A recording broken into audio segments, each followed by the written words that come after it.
Selamat sore teman-teman Instagram. Oke, ini sore ini saya mau mencoba ya, sekalian nyoba ini aplikasi. Apakah benar nih IG Live bisa berempat ya? Kebetulan ada tujuan yang sama dari kita tim relawan independen ya. Jadi dari saya, lalu nanti ada Dokter Fani juga dari Bali ya. Lalu ada Dokter Fajri dari Jakarta dan ada Dokter Tirta juga yang tahu kondisi lapangan. Kenapa kita berempat? Karena kita ini benar-benar tidak terikat ya, maksudnya tidak terikat lembaga tertentu, kita juga nggak terikat atau kita juga tidak dibayar oleh siapa-siapa, tapi kita benar-benar adalah pelaku di lapangan. Jadi kita cuma ingin sharing aja ke teman-teman kalau kondisi sekarang ini memang benar-benar memprihatinkan. Mungkin banyak yang sudah mengalami ya, gimana sulitnya mencari rumah sakit atau mencari pertolongan medis di saat keluarga kita mungkin ada yang membutuhkan ya. Jadi di sini kita hanya ingin membuka mata teman-teman sekalian bahwa ini memang terjadi dan bukan rekayasa, dan sudah banyak yang merugi ya karena ini. Banyak sekali cerita yang masuk ke saya juga dari masyarakat, banyak yang keluarganya sampai meninggal belum sempat ditangani dan lain-lain, itu banyak sekali ya. Oleh karena itu hari ini kita ingin mencoba sharing lah ya sama teman-teman semua, bagaimana sih kondisi sebenarnya. Oke, saya coba dulu ya.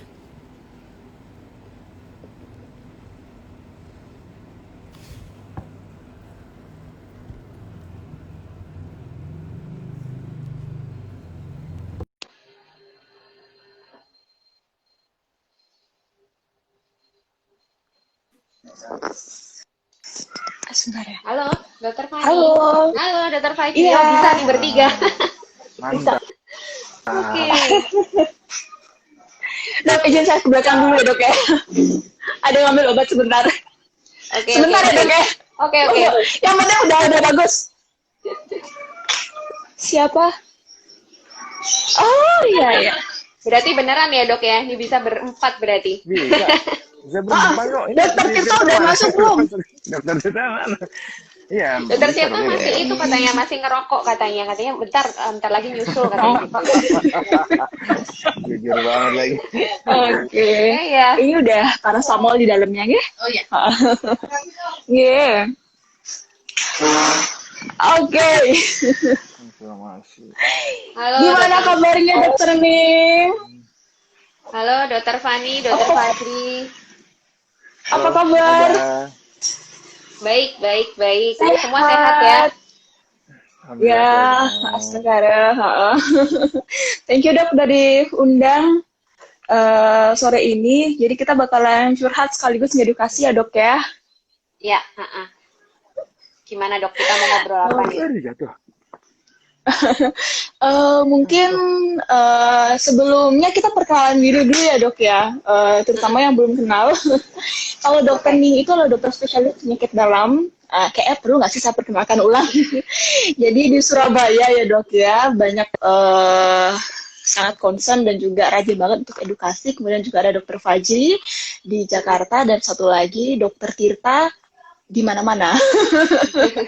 Sebenarnya dia sangat-sangat mobile untuk edukasi dan juga pantau kondisi relawan. Nah, mungkin kita bisa mulai dari Dokter Ning dulu nih, karena Dokter Ning yang secara langsung ngerawat pasien di rumah sakit. Nah, mungkin bisa diceritain gimana kondisi di Surabaya, Dok. Ntar setelah itu Dokter Fajri. Oke. Ya, saya bicara dari segi saya ngerawat di rumah sakit rujukan dan bukan rumah sakit rujukan ya. Jadi ada rumah sakit yang ada 3 sebenarnya saya ya rumah sakitnya. Nah, itu kalau di Surabaya memang kondisinya itu, saya bukan anggota Satgas, bukan apa ya. Jadi untuk data pasti tentunya saya nggak tahu. Tapi yang jelas di tempat rumah sakit yang saya tiap hari saya bekerja itu kondisi full ya, Dokter Fani. Maksudnya kalau dari salah satu rumah sakit, yang rumah sakit rujukan swasta yang saya kerja, itu dari kapasitas 120 ruang isolasi COVID, itu bisa dibilang bornya sekitar 90% ya. Kalau yang ICU, itu malah 100%. Jadi ICU kita untuk COVID itu cuma punya 4, dan itu selalu full, jadi nggak pernah kosong. Ya, dan antrian di UGD itu juga sudah mulai ada sejak pertengahan Desember. Jadi ada antrian-antrian pasien yang nggak bisa masuk gitu loh ke UGD ya. Jadi, nggak bisa masuk ke ruangan, jadi mereka harus stay di UGD. Itu kejadian seperti ini nih sudah mulai bulan pertengahan Desember lah kalau nggak salah. Dan ini belum pernah terjadi sebelumnya ya. Maksudnya saya belum pernah menemui kondisi seperti ini. Dan ini juga didukung sih, saya lihat di berita-berita juga ya, tim mitigasi ID juga menyatakan kalau Surabaya ini juga bisa dibilang tanggal 4 Januari kemarin, yang kemarin sempat saya share juga, itu bor ICU COVID-nya 100% ya. Jadi memang penuh di Surabaya ya. Saya yakin rumah sakit yang lain juga sama, karena kalau dari websitenya COVID-19 yang untuk area Jawa Timur itu saya lihat kemarin terakhir saya lihat malam, memang belum semua diupdate ya, tapi yang sudah diupdate itu menunjukkan kebanyakan sih 100% terutama ICU ya, karena ya ICU tahu sendiri kan ya, ICU itu kan nggak banyak. Sebelum COVID aja dia rebutan, apalagi sekarang. Yang kasihan mungkin nanti orang-orang yang non COVID ini nanti korbannya. Menurut saya sih gitu. Itu udah ada mulai gini nggak sih ya? Sudah ada mulai ngefek ke pasien non COVID apa belum? Bahwa yang non COVID pun mau opname kamarnya menipis kayak gitu. Oh iya, jelas ya. Karena di rumah sakit tempat saya juga akhirnya ada beberapa jatah untuk non COVID akhirnya kan dialihkan ke COVID. Kan pasti ada itu ya, jadi kayak pengurangan berapa persen itu akhirnya dijadikan untuk COVID juga. Pasti ada efeknya. Bahkan yang lebih miris lagi, kadang teman-teman sejawat sendiri nggak dapat tempat ya. Jadi teman-teman sejawat yang sakit COVID atau apa, kadang juga harus antri juga. Kita mau bantu juga nggak bisa, karena nggak ada tempatnya. Itu kayak gitu sih, kalau di tempat saya kayak gitu. Kemarin juga kita lihat di Pak Kemenkes sempat bilang bahwa supaya kapasitas rumah sakit itu ditingkatkan untuk pasien COVID. Jadi otomatis yang dulunya 100% itu mungkin sekitar 10 atau 15% itu dibagi untuk pasien COVID, sekarang jadi 30%. Otomatis yang non COVID juga ngefek ya gitu ya, Dokter Fajri ya. Iya. Pasti lah, ini Dokter Fajri itu pasti tahu nih gimana sulitnya nyari rujukan. Dia soalnya yang di depan sendiri nih. Kalau Dokter Fajri gimana Dok di Jakarta? Kalau Jakarta sih sebenarnya kalau di angkanya ini terakhir di BNPB yang data yang disetor di BNPB ya, dia kalau ICU itu 83% sampai tanggal 7 Januari.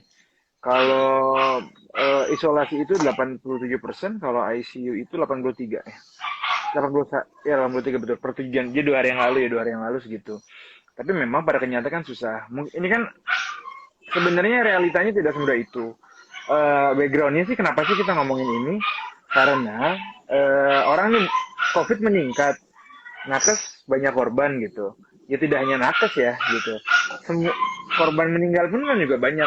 Barusan kenapa saya megang handphone mulu? Saya ngecek berapa sih sebenarnya hari ini nih yang barusan kan baru rilis.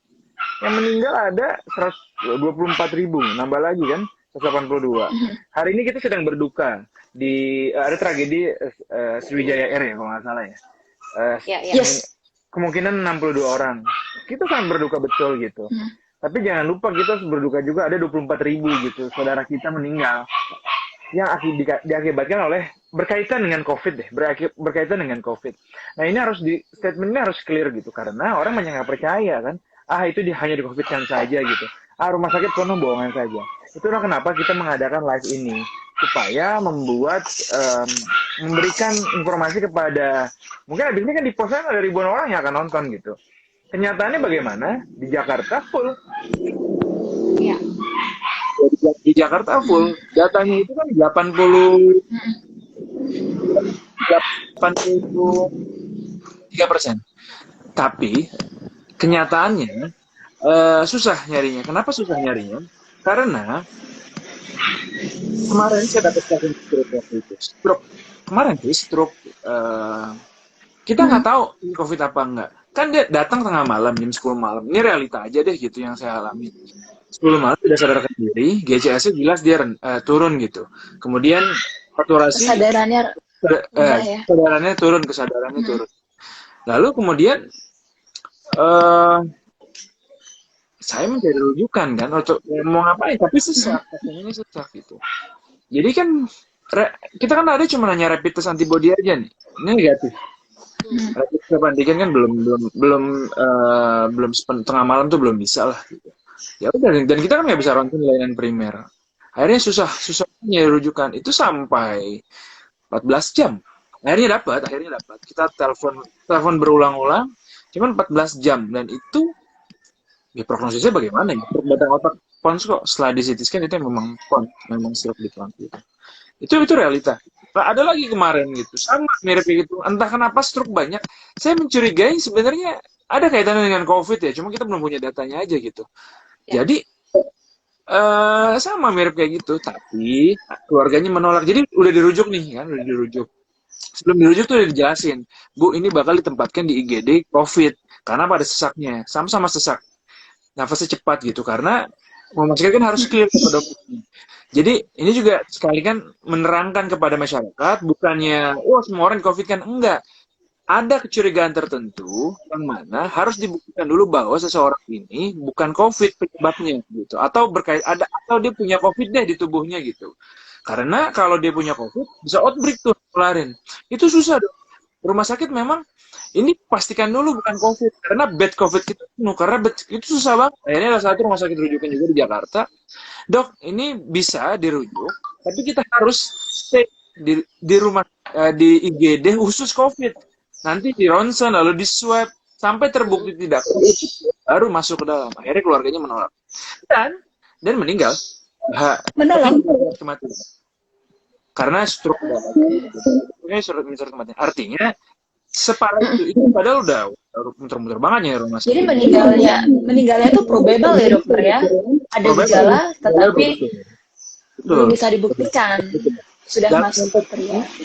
Kita bisa ambil pelajaran. Satu, dia COVID, walaupun dia tidak COVID, tapi kan kita tidak tahu. Itulah kenapa rumah sakit membuat prosedur dulu nih, dicek. Itu dulu yang harus dipahami. Karena kemarin narasinya nih, ada buah hamil datang mau lahir, dibilang COVID. Itu yang heboh dan nggak selesai. Orang datang sesak jantung misalnya, apa dibilang COVID? Ya karena kan itu berkaitan gitu. Keilmuannya kan berkembang, itu jelas gitu. Itu yang pengen kita bahas sih, sebagai di forum ini kita jelaskan kepada masyarakat luas, ya memang bisa gitu ceritanya nongol gitu. Jadi itu yang terjadi gitu. Apalagi ya? Poinnya itu sih. By the way, ini Dokter Tirta mau gabung nih kayaknya nih. Masuk, Dok. Ya, ini udah aku Dokternya minta invite. Oke, ya. Jadi kalau di Surabaya sendiri, dokter nih gimana? Ada yang juga ngalamin sama nggak? Sebenarnya udah ada gejalanya, tetapi mau dibawa ke rumah sakit, dia nggak mau dirawat. Padahal dia nggak tahu bahwa sebenarnya bed itu pun juga sangat precious banget untuk bisa ngedapetin bed itu gitu. Tapi dia nggak mau dirawat karena takut di COVID. Karena itu ada yang kayak gitu juga nggak sih, Dok, di Surabaya? Banyak ya, dan nggak cuman sekarang sih, itu dari dulu ya, karena stigma itu kan perasaan dari dulu ya. Jadi ya Dok, sih bentar. Bentar.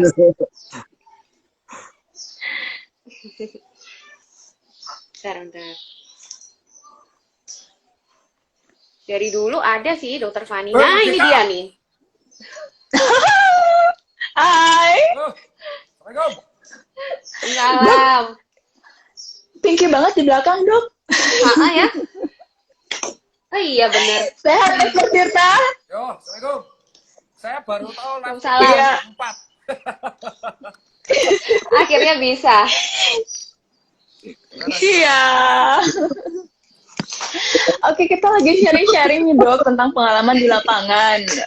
Beberapa komen juga udah banyak yang masuk bahwa rumah sakit ini full gitu. Nah, Dokter Ning sama Dokter Fajri udah sharing di Surabaya sama di Jakarta. Kalau Dokter Tirta gimana nih pengalamannya selama keliling-keliling Indonesia ngelihat kondisi relawan terutama? Oh, salah. Jadi kalau dari saya mau pakai kacamata biar. Di sini, Dok, maskernya, Dok, bukan di sini, Dok. Cyberpunk. Jadi kalau dari saya sih, jadi gini, sebenarnya kalau buat masyarakat ini yang harus dikelirkan ya. Jadi kondisi di lapangan penuh, itu karena perawatan pasien yang gejalanya sedang berat. Saking penuhnya, rata-rata yang gejala ringan tuh sampai nggak bisa dirawat di rumah sakit. Nah, kalau teman-teman nggak percaya, itu bisa call 118 tuh ambulan. Atau penanganan COVID 117. Ditanya aja, ICU penuh apa enggak? Gitu. Dengar nggak? Dengar. Tapi agak kecilan dikit sih ya. Dengar tapi kecil, Dok. Suaranya Apa? kecil, Dok. Suaranya Dokter Tirta kecil.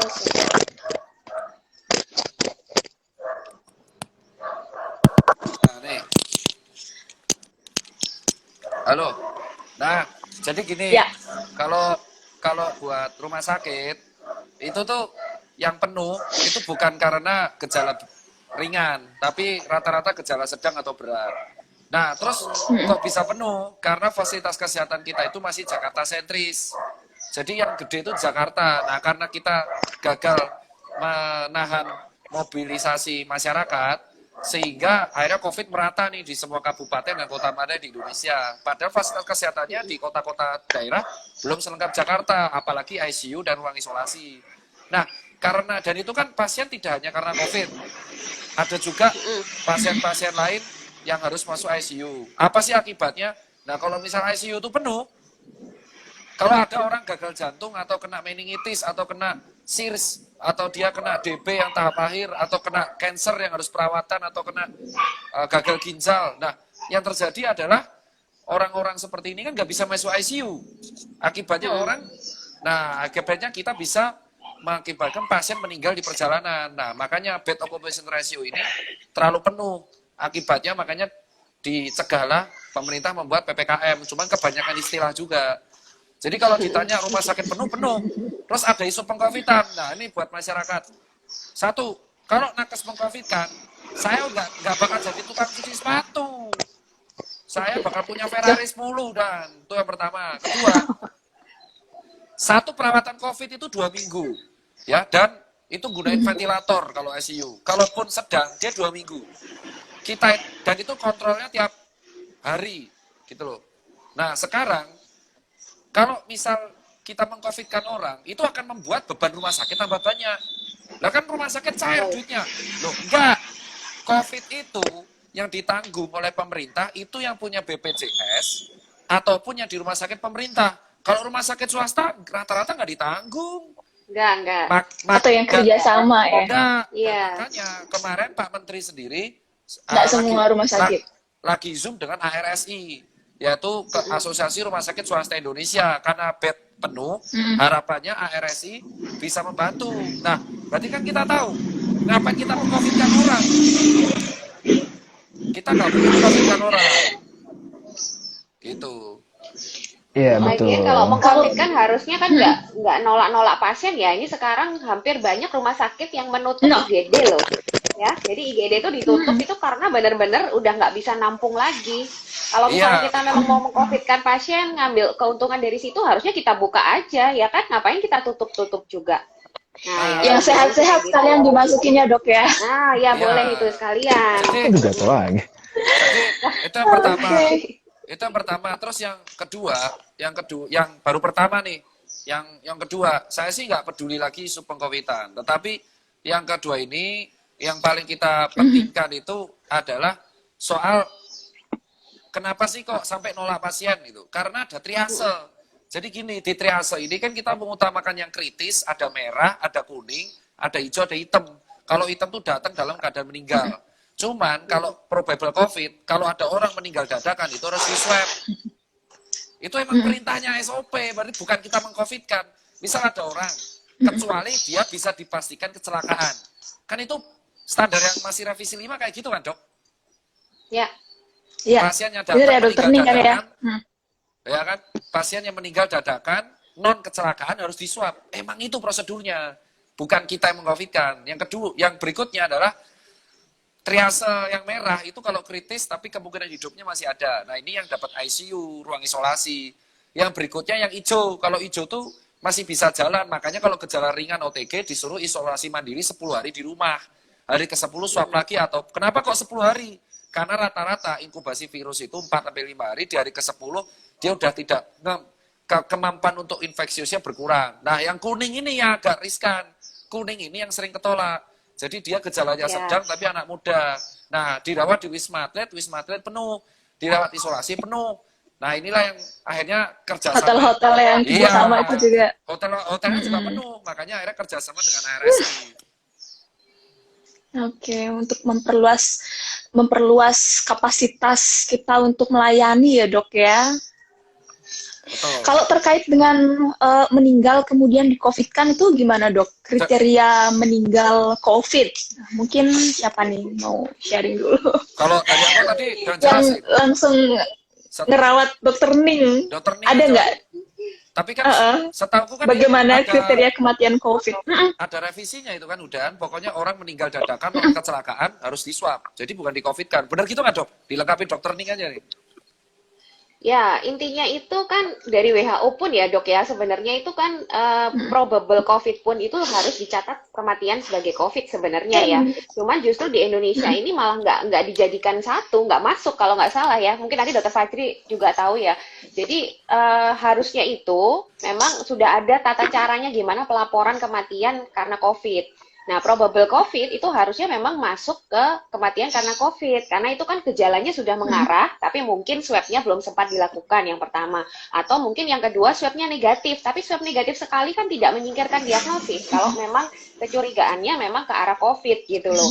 Jadi bukan meng-COVID-kan. Kalau memang probable, ya memang itu bisa kita anggap sebagai COVID juga. Dan itu sudah ada tata cara. Kalau tadi yang katanya Dokter Tirta misalnya dia kecelakaan ya.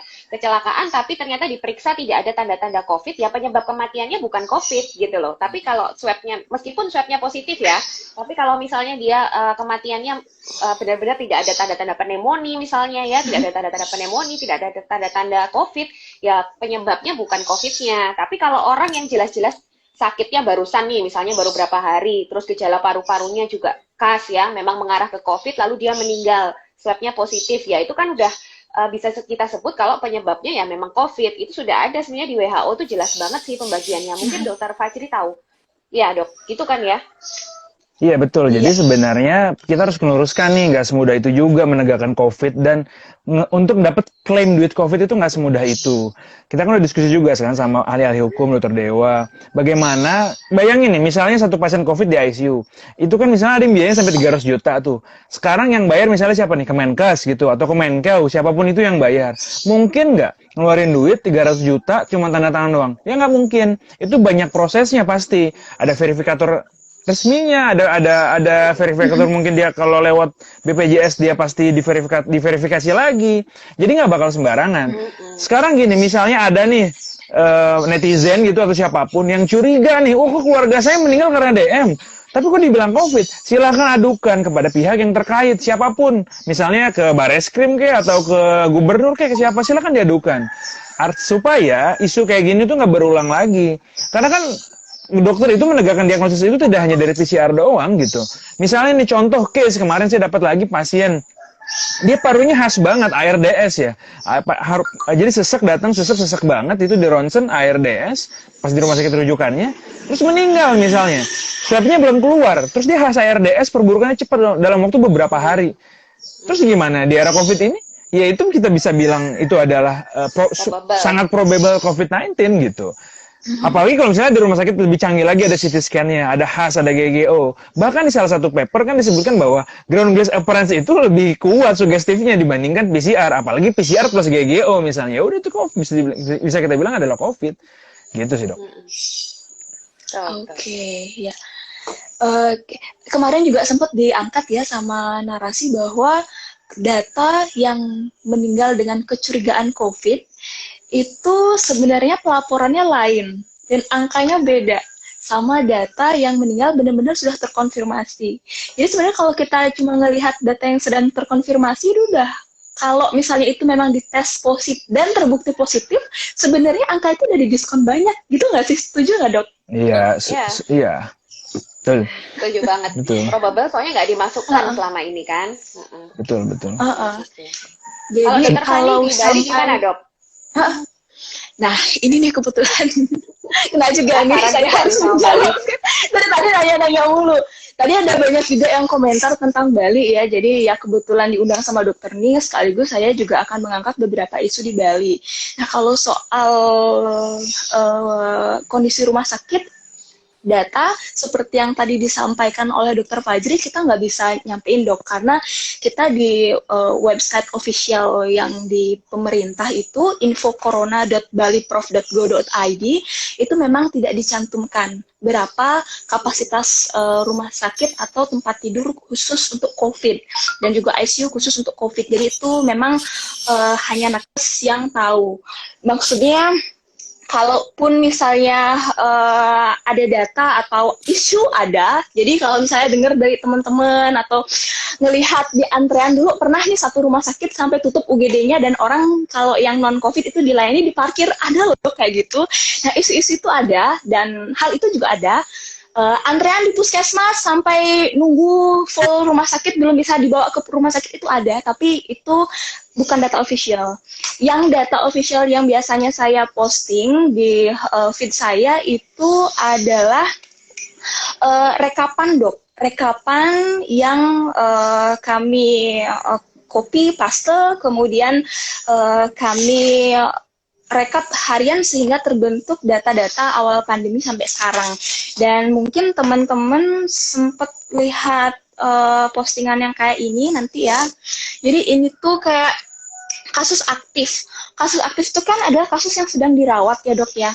Nah sama kayak Dokter Ning di Surabaya dan Dokter Fajri di Jakarta, kasus yang sedang dirawat detik saat ini itu adalah kasus yang tertinggi selama kita pandemi. Jadi ya saya pikir itu juga salah satu jadi alasan kenapa kalau dulu-dulu cuma Jawa aja, sekarang Bali juga ikutan PSBB dok. Kemarin saya sempat lihat presentasinya Pak Anies ya, di situ ada tiga babak lonjakan ya Dokter Fajri, bener kan ya kalau di Jakarta? Ya, betul. Pasca apa Betul. aja itu ya? Jadi sebenarnya gini, kalau memang sains ya, jadi kita nggak bisa menipu sains karena datanya jelas gitu. Misalnya nih, pada saat angka meningkat dilakukan PSBB kan, itu lumayan turun jauh tuh angkanya tuh. Setelah turun, dibuka lagi, terus naik lagi angkanya. Jadi gini, angka ini meningkat setelah, jelas angkanya ya, setelah ada libur panjang. Pada saat libur Agustus, itu saya mencatat angka positifnya langsung naik 49%, 2 minggu setelah liburan. Yang liburan yang pertengahan Agustus itu. Kematiannya juga meningkat 17%. Lalu libur lagi nih, ya kan udah turun tuh ya kan. Demo nggak ngaruh, kata Pak Anies kemarin demo nggak ngaruh. Lalu udah libur panjang lagi. Nah libur panjang kemarin yang bulan Oktober itu, naik lagi 40% lebih tuh angkanya. Ya kalau angka kasus meningkat, pasti angka kematiannya juga ikut meningkat. Lalu nih kita sedang tiap hari kita rapat kan bukan tiap hari ya, sering sama Pak Menteri itu kan, tiap hari diskusi kan, Tirta juga. Itu jelas banget sedang nih kita nih lagi lampu mungkin sudah hampir kolaps ya atau hampir runtuh ya sistem kesehatan kita ya. Untuk menjelang 2 minggu nih dikit lagi nih, minggu depan ini nih pasca libur panjang Natal dan Tahun Baru. Itu dan sekarang udah mulai kerasa gitu. Dan itu bisa meningkat lagi. Kadang orang terjebak dengan kata-kata, ya udahlah orang OTG semua. Enggak. Data Jakarta ada 3% yang sakit berat, 2% yang sakit kritis. Let's say 2%. Kalau dari misalnya 100.000 orang, 2% ini kan banyak. Walaupun cuma 2% angkanya. Terus kalau yang naik lagi, yang ketularan nanti makin banyak lagi, 100.000 akan makin banyak kan persentasenya gitu. Artinya jangan salah paham. Ini yang selalu disalahpahami oleh masyarakat. Cuma dikit, nggak ada apa-apa. Ketika kita semakin denial, kalau bahasanya Prof tuh, ini tuh ada bangkai tikus gitu. Mau kita tutupin kayak gimana, ini bangkai pasti akan bau, kecium terus gitu. Misalnya tuh masyarakat nggak peduli, bodo amat lah, biarin aja lah COVID ini, saya nggak akan kena keluarga kita. Iya, tapi lama-lama ini akan mendekat juga ke keliling kita juga gitu. Pasti akan banyak juga korban gitu. Itu dulu sih. Tirta mau nambahin tuh ya. Kalau dari aku sih, pertama kalau soal yang narasi yang bed occupation rate ya. Hari ini positivity rate tembus ya 30%. Iya, parah ya. Libur kali dok, libur. Jadi kalau dari kawan-kawan seperti ini sih, saya tuh sekali lagi ya, mau kalian percaya COVID apa enggak, ya udahlah itu saya udah mencapai taraf muak tuh loh. Ya udahlah terserah kalian mau percaya apa enggak gitu loh. Oh, iya kan? Jadi Ya. ya jadi saya cuma bilang kalau Ya kalian harus percaya dong, nggak gitu. Percuma dong kita live. loh, soalnya mereka nih kalau anak muda ini denial. Tapi yang Ya. satu hal saya kasih, kalian ini kalau merasa COVID tidak semematikan itu. Kalau kamu usianya muda, oke. Ya, oke. Masalahnya kamu kan nggak tahu keinfeksi apa enggak. Kalau kamu pulang terus ketemu orang tuamu, nah orang tuamu yang bisa kena karena itu kejadian bener. Jadi ada beberapa kawan saya yang emang nggak percaya COVID dari awal dan akhirnya di bulan Januari tiba-tiba WA saya ada yang minta terapi plasma konvalesen, ada yang nyari rumah sakit. Kenapa? Karena yang ketularan bukan dia, yang Orang sakit bapak tuanya. ibunya. Orang Nah, tua ya. kenapa gini? Kalau kita Iya, iya. kalau kita anak muda, ya anak muda nih, kamu makan aja di pinggir jalan, mungkin kuat.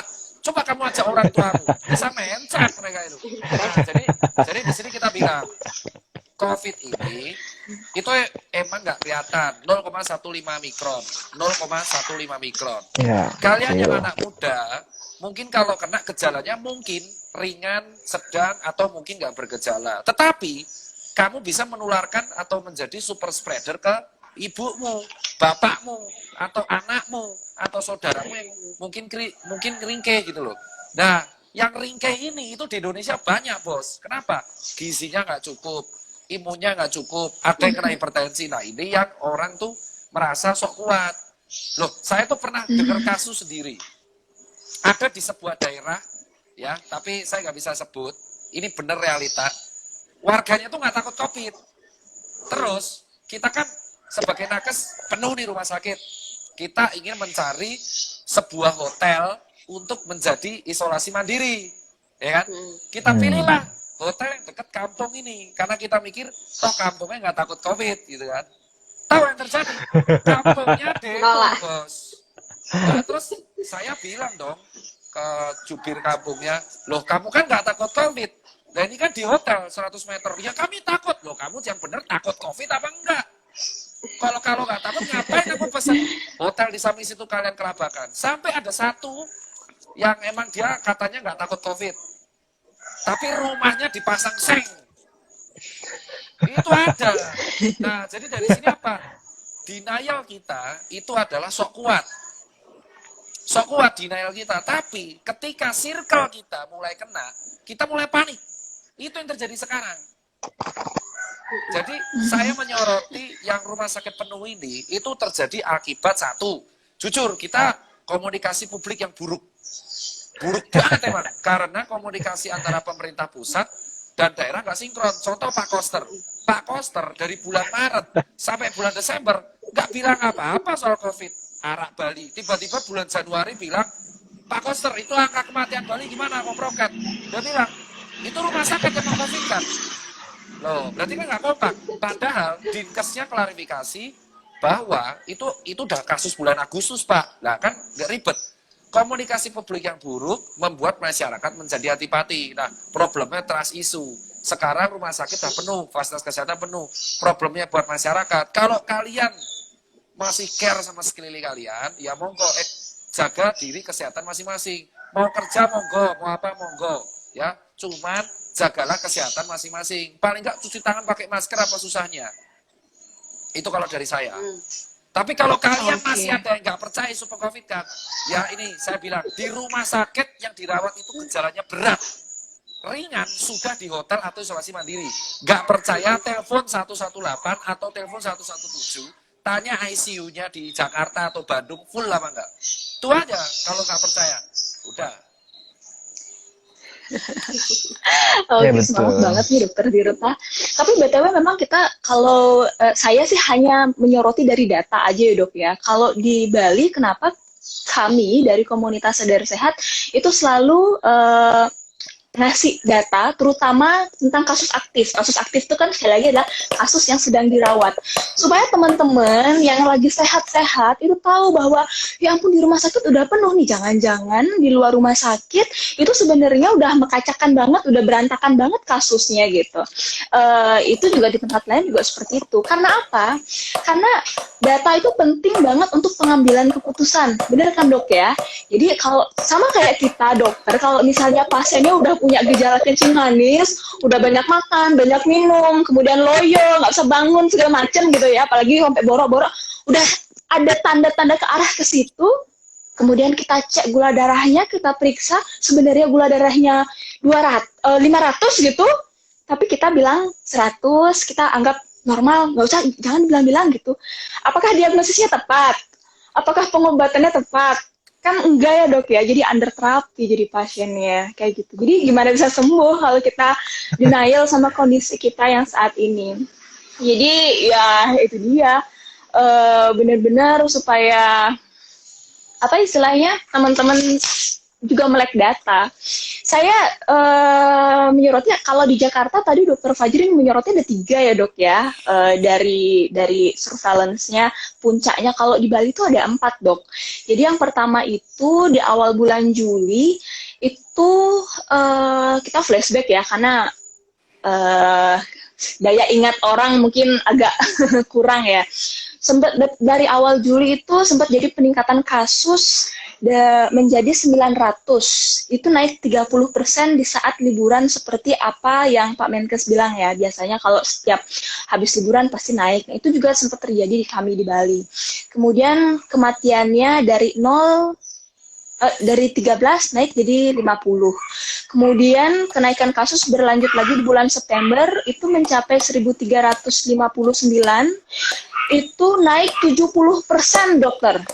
70% dari bulan sebelumnya. Dan kematiannya itu paling tinggi di bulan September itu sampai 207 untuk Bali ukuran yang kecil. Di rumah sakit gimana dok? Sekitar kalau untuk saat ini penuh itu nggak? ya saya bilang tadi kalau data official kita nggak bisa sampein karena tidak ada yang bisa kami akses. Tetapi kalau dari isu ada dok bahwa rumah sakit beberapa daerah full, antrean di puskesmas itu nggak bisa masuk rumah sakit karena kamar nggak ada gitu. Terus Desember itu kasus klaster sekolah itu mencuat. Dan yang baru ini dari 12 hari terakhir itu naik drastis menyentuh angka 1.513 sampai per hari ini. Itu dari yang sebelumnya bulan lalu itu cuma 965 kasus aktif.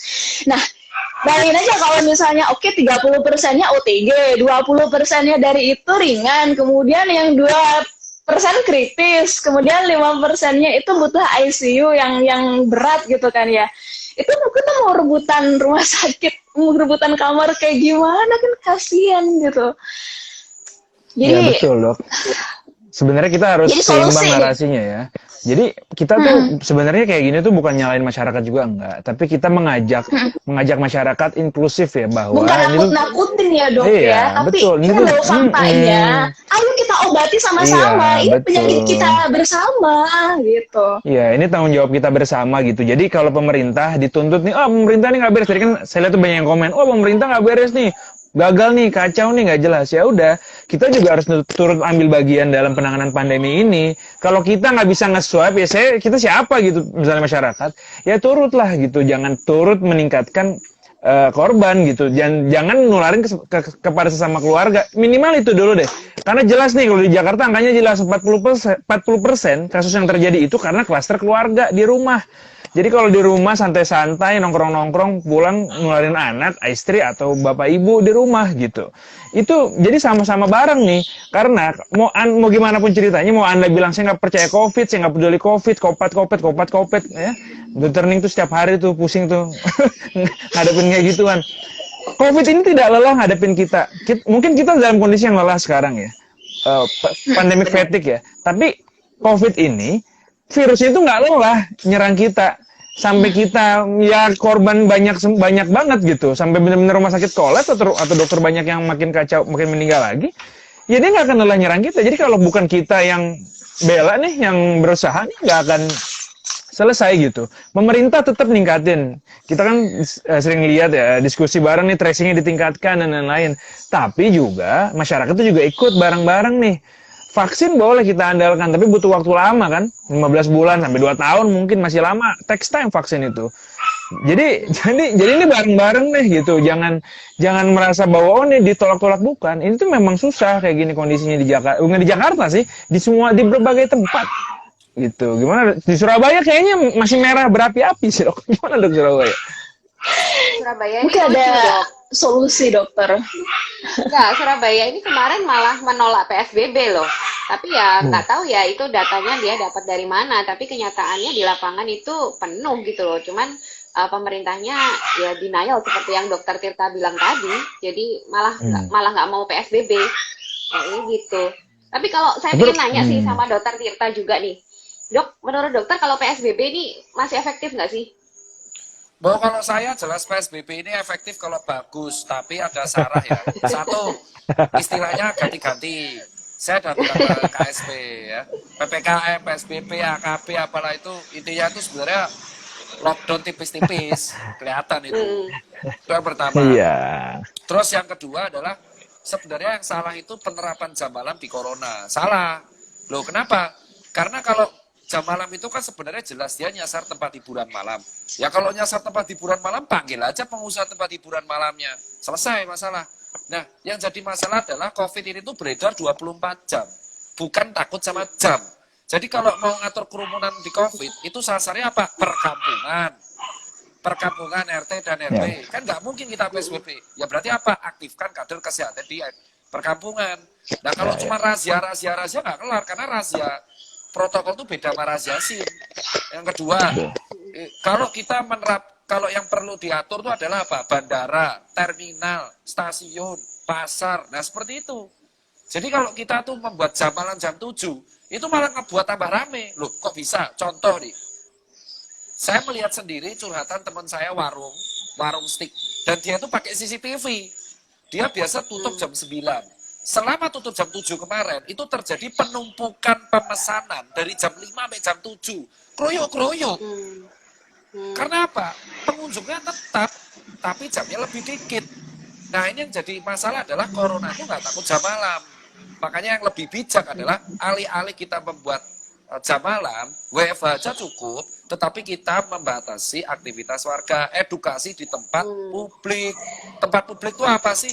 Tempat wisata, transportasi, tempat pemerintahan, lalu habis itu tempat taman-taman, pasar. Nah itu yang diedukasi.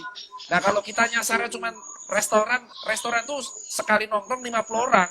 Itu pun sekarang delivery, udah kebijakan delivery semua udah patuh. Kalau mau nyasar tempat hiburan malam, pengusahanya jadi panggil. Jadi kalau saya bilang PSBB ini gimmick. Tapi harus ada kompensasi ya dok ya, supaya nggak memberatkan juga. Soalnya mereka juga punya karyawan ya nggak sih? Iya, soalnya kalau kayak gini tuh kesannya apa? Kesannya ini gimmick. Loh, kenapa saya bisa bilang gimmick? Membatasi mobilisasi warga, menggunakan aparat, itu yang capek aparatnya loh. Masa aparat touring satu kota? Nggak mungkin, itu nggak mungkin. Capek deh pasti. Makanya lebih efektif, jam malam tuh nggak ada, cuman kita sasar. Yang red zone tuh mana? Kan ada datanya. Data red zone tertinggi itu pasar, ya kan? Tempat publik, perkampungan, perumahan, udah itu aja yang diedukasi, simple. Cuman masalahnya mungkin ini kebijakan short term ini. Kalau pasarnya dulu tradisional, Bu diajarin untuk jualan online ya, ibu-ibunya yang itu manfaatin anak-anaknya yang muda-muda. Jadi saya sepakat sama Dokter udah Tirta. pengalaman di Jakarta.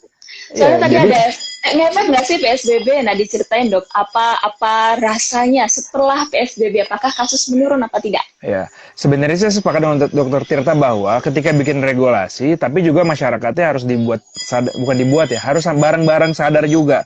Pemerintahnya juga harus benar-benar menjelaskan gitu. Karena begini, kalau cuma di PSBB doang, kan itu cuma di kantor, restoran ya, tapi bener di perkampungan-perkampungan. Karena saya juga ngerasain betul gitu. Saya tinggal di Johar Baru, saya juga kerja di situ.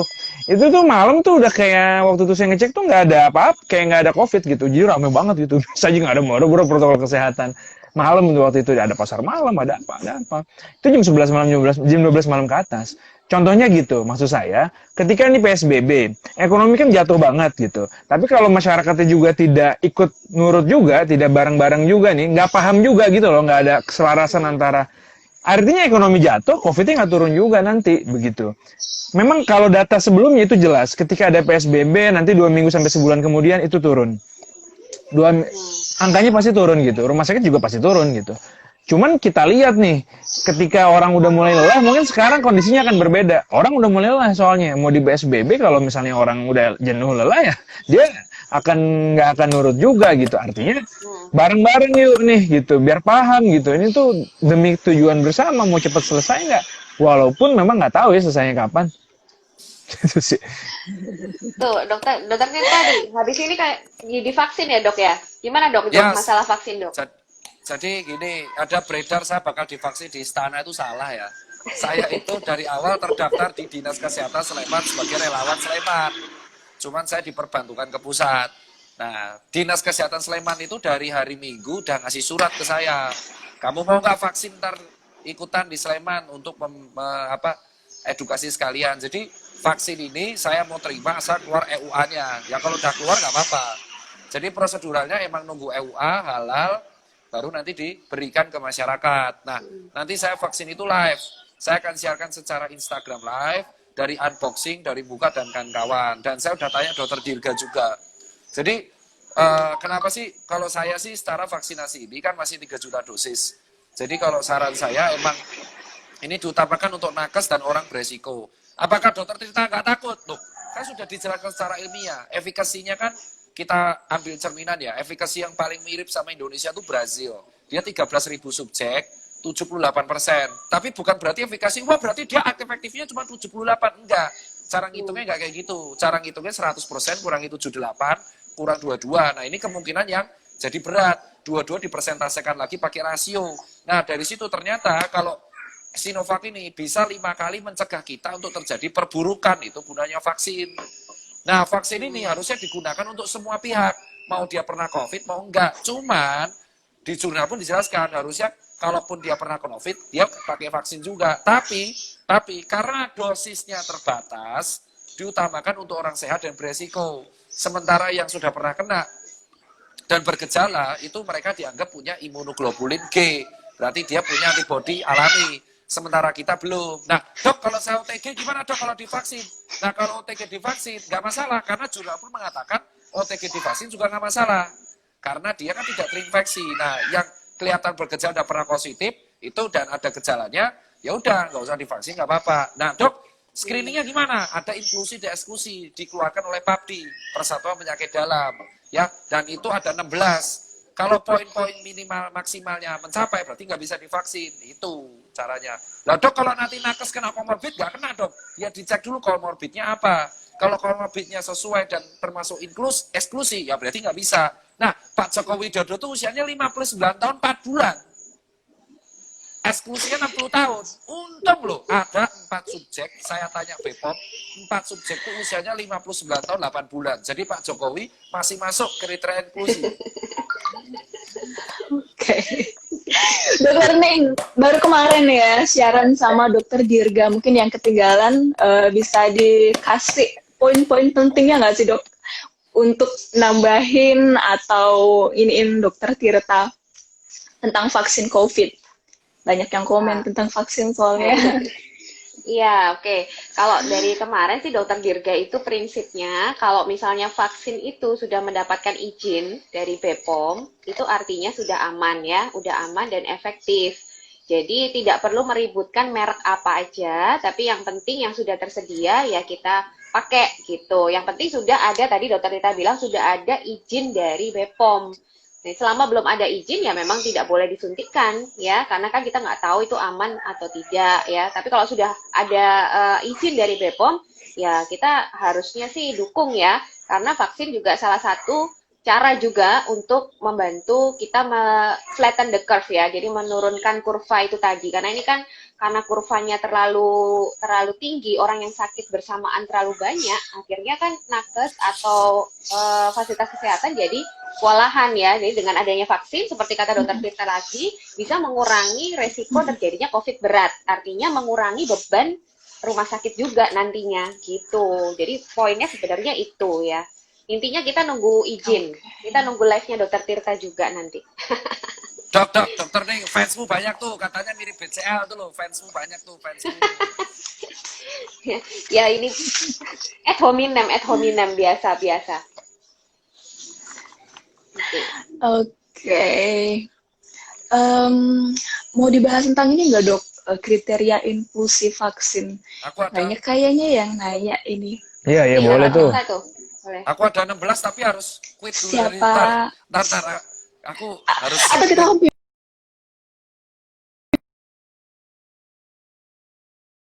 vaksin